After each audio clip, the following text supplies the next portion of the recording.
સુરેન્દ્રનગરમાં ખેડૂતોની આક્રોશ યાત્રા થાનગઢ પહોંચી। યાત્રામાં ખેડૂતોએ દેવા માફી કરવાની માંગ કરવામાં આવી, સાથે જણસ માટે પૂરતા ભાવ આપવાની પણ માંગ કરાઈ। વિદેશથી આયાત થતા કપાસ પર રોક લગાવવાની માંગ પણ ઉઠાવવામાં આવી। કોંગ્રેસના નેતાઓ ટ્રેક્ટર લઈ યાત્રામાં જોડાયા, તેમજ સ્થાનિક ખેડૂતો પણ ટ્રેક્ટર સાથે યાત્રામાં ભાગ લેતા દેખાયા। યાત્રા રાતે મૂડીમાં રોકાણ બાદ સુરેન્દ્રનગર જિલ્લાના ગામડાઓમાં પ્રવેશ કરી આગળ વધી, જે સોમનાથથી દ્વારકા તરફ જતી યાત્રાનો ભાગ બની છે। સુરેન્દ્રનગરમાં ઠેર ઠેર યાત્રાનું સ્વાગત કરવામાં આવી રહ્યું છે।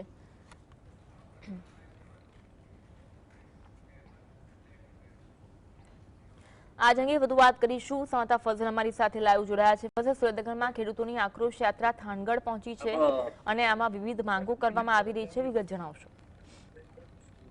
ખાસ કરીને જે સોમનાથથી દ્વારકા જઈ રહેલી ખેડૂતોની આક્રોશ યાત્રા છે, હાલ સુરેન્દ્રનગરમાં આવી પહોંચી છે।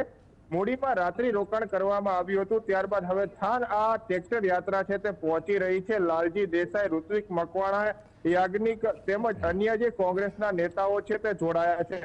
હાલમાં જે ચોમાસામાં જે માવઠાના કારણે નુકસાન થયું છે તે ખેતરો સુધી કોંગ્રેસના નેતાઓ જઈ રહ્યા છે, ખેડૂતો સાથે સંવાદ પણ કરી રહ્યા છે અને અલગ અલગ પ્રકારની જે માંગો છે ખેડૂતોની, તેની સાથે સીધો સંવાદ પણ હાલના તબક્કામાં આ જે કરવામાં આવી રહ્યો છે।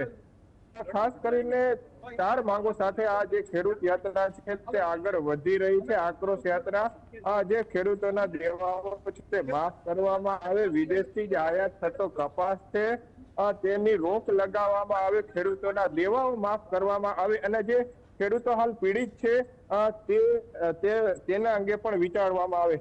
નેતા લાલજીભાઈ દેસાઈ છે, તેમની સાથે વાત કરશું। ખાસ કરી આગળ યાત્રા વધી રહી છે, શું કહેશો? આજે ખેડૂતના ખેતર સુધી પહોંચ્યા છો, તમારો છે?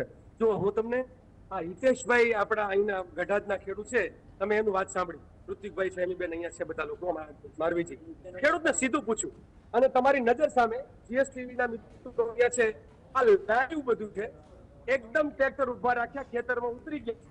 અમારા કોઈ નરદેવભાઈએ, અમારા ધર્મેન્દ્રસિંહભાઈએ કઈ કશું કે પદુભાઈ તૈયારી નથી કરી, સીધા ખેતરમાં ઉતર્યા છે। ખેડૂતને પૂછ્યું, તમે પોતે પાક જુઓ છો, હળી ગયો છે, ઊંઘ વળી ગઈ છે, દાણા બધા અંદર ખોરાઈ થઈ ગયા છે ને હળી ગયા છે, ઉગી ગયા છે। ખેડૂતે કીધું કે તમને સરકાર 35,000 રૂપિયા વીઘે આપશે, તમને શું લાગે? તો કે આના ચારો વેચીએ ને, ખાલી ચારો, તોય માલધારી અમને વીઘે 5,000 રૂપિયા, 4 થી 5,000 રૂપિયા માલધારી ચારો અહીંથી ભરી જાય।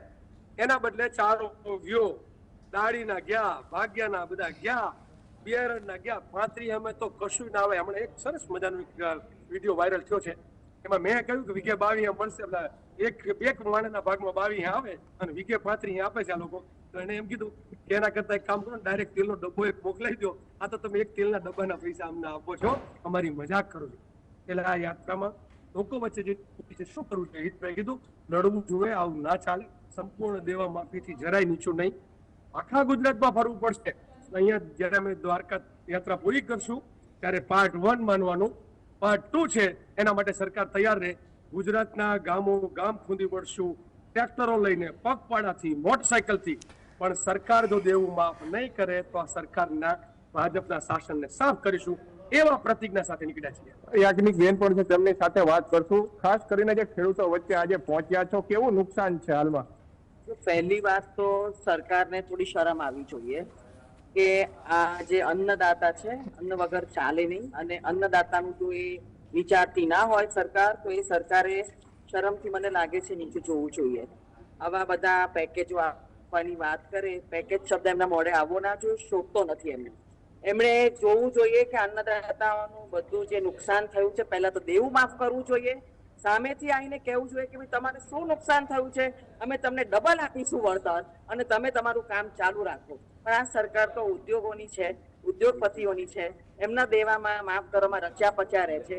એમને જમીન જોડે જે વ્યક્તિઓ છે, જમીન જોડે જે અન્નદાતાઓ છે, જે આપણને અનાજ આપે છે, એમને ફિકર નથી। એટલે મને એવું લાગે છે કે સરકારે પહેલા એકદમ વિચારી અને તાત્કાલિક બધા માફ કરવા જોઈએ ખેડૂતોના બધાના, અને આ જે અનનેચરલ વસ્તુ બની ગઈ છે જેના લીધે આ પાકને સખત નુકસાન થયું છે, એ નુકસાનનું વળતર આપવું જોઈએ, એનું ક્વોન્ટમ કાઢવું જોઈએ કે કેટલું નુકસાન થયું, એની કમિટી એક્સપર્ટ હોય તો એમને જાણ કરે ઘરે ખેતરે જઈને કે શું નુકસાન થયું છે. પણ સરકાર મને લાગે છે ઊંઘી રહી છે અને ઉદ્યોગપતિઓની સરકાર છે એટલે એમને આ અન્નદાતાઓની ચિંતા નથી. આગામી દિવસોમાં કોંગ્રેસની શું લડત રહેશે? અત્યારે આગામી દિવસ પછી અત્યારે નીકળ્યા છીએ, અમે ખેતરમાં ઉભા છીએ અને આપ જોઈ રહ્યા છો ચારે બાજુ આખા ખેતરમાં શું હાલત થઈ છે.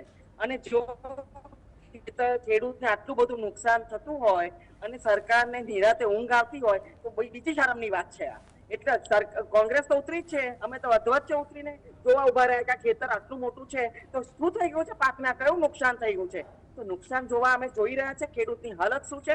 અને એટલા માટે અમે સરકારને ઢંઢોળવા માટે કે ભાઈ જાગો, ગુજરાત છે, તમે આખા દુનિયાને ગુજરાત કરો છો તો ગુજરાતના અન્નદાતાઓ જોડે તમે જે ભયંકર અન્યાય કરી રહ્યા છો એ પણ કહો તમે આવીને. એટલે કોંગ્રેસ અત્યારે લડત આપી રહી છે, અન્નદાતાઓની જોડે છે, કિસાનોની જોડે છે અને અમે એમને જ્યાં સુધી સરકાર એમનું દેવું માફ નહીં કરે ત્યાં સુધી અમે લડતા. ખાસ કરીને જે દેવા માફીની માંગ પણ કરવામાં આવી છે, ઋત્વિકભાઈ શું કહેશો? તમારો આ મત વિસ્તાર છે. આ પેકેજ જાહેર કરીને સૌથી પહેલા તો ગુજરાત સરકાર ખુલ્લી પડી ગઈ છે કે ગુજરાત સરકાર પાસે ગુજરાતના ખેડૂતો માટેની નથી કોઈ નીતિ, નથી કોઈ નિયત, નથી કોઈ યોજના. જો ખરેખર પ્રધાનમંત્રી ફસલ વીમા યોજના જેવી યોજના શરૂ હોત, એમણે કૌભાંડો ન કર્યા હોત તો એ યોજનાનો લાભ લઈ અને આજે ખેડૂતોને વીઘે 50,000 થી લાખ રૂપિયા એનું વળતર મળ્યું હોત.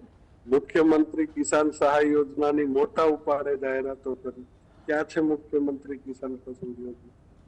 બીજું, અત્યારે જે 10,000 કરોડના જાહેરાતો કરે છે એમાં SDRF ના પૈસા કેટલા? 6,500 કરોડ. NDRF માં દરખાસ્ત સરકારે કરી કે નથી કરી? નથી કરી. આજની તારીખે સરકારે ફાળવા કેટલા? માત્ર 3,500 કરોડ. એટલે કુલ બજેટના 1% પણ પૈસા સરકારે આ ખેડૂતો માટે આજની તારીખે ફાળવા નથી. અને સૌથી મોટી વાત એ છે કે અમે સહાય માંગવા ક્યાં નીકળ્યા છીએ? ખેડૂતો માટેની કોઈ નક્કર નીતિ કે નક્કર આયોજન કોંગ્રેસની સરકાર હતી ત્યારે એમણે સંપૂર્ણપણે માફ કર્યા હતા. રાજ્ય સરકારો જ્યાં છે, તેલંગાણા છે, કર્ણાટક છે, ભૂતકાળમાં રાજસ્થાનમાં, ત્યાં પણ 2 લાખ રૂપિયા સુધીના દેણા માફ કરેલા છે. દરેક રાજ્યની અંદર પ્રધાનમંત્રી ફસલ વીમા યોજનાની અમલવારી આજની તારીખે કોંગ્રેસ શાસિત રાજ્યોમાં શરૂ છે. શા માટે ભાજપ શાસિત રાજ્યની અંદર બંધ કરવી પડે છે? જો એમણે કૌભાંડો ન કર્યા હોય તો ખેડૂતોએ કોઈની પાસે કશું માગવાની જ જરૂર નહોતી. એટલે ખરેખર તો અમારી લડત છે એ માત્ર ખેડૂતોને લાચાર બનાવીને 5-25 હજાર રૂપિયાની સહાય કરો એના માટેની નથી. અમારી લડત પ્રકૃતિના કોપ સામે ખેડૂતોને રક્ષણની નીતિ સરકારની જાહેર કરવી જોઈએ. ખાસ કરીને જે દેવા માફીની માંગ સાથે જે કોંગ્રેસની આક્રોશ યાત્રા છે તે આગળ વધી રહી છે, થાન પહોંચી રહી છે. મોડી રાત્રિ રોકાણ બાદ હવે નેતાઓ પણ આ ટ્રેક્ટર રેલીમાં જોડાઈ રહ્યા છે અને ખાસ કરીને આગામી દિવસોમાં લડત આપવાની તૈયારી પણ હાલ દેખાડવામાં આવી રહી છે. જી, આભાર ભસલ માહિતી આપવા માટે.